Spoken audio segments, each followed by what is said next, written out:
High साथीहरू, आज म काँचो मेवाको कोरेर बेसन हालेर अचार बनाउँदैछु।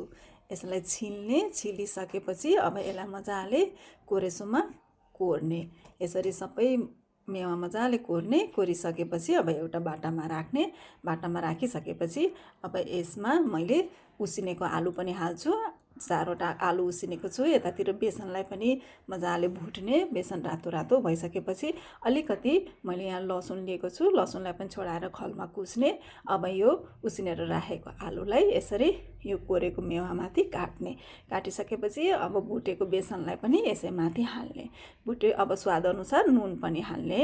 र अब एउटा कराईमा अलिकति सुकेको खुर्सानी र अघि कुटेर राखेको लसुन मजाले तार्ने र अलिकति यसमा बेसार हालेर अब यो कोरेर राखेको आलु मेवामाथि झ्वाइँय पार्ने।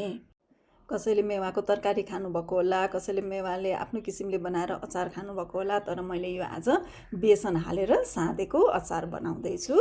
यसलाई चाहिँ बर्मिज भाषामा तिमौदी पनि भन्छ। अब अलिकति ज्यामिर यसमा अमिलोको लागि ज्यामिर काटेर सरर निचोड्ने। निचोडिसकेपछि अलिकति पानी हातमा लिएर छम्केर अब यसलाई मजाले मोल्ने।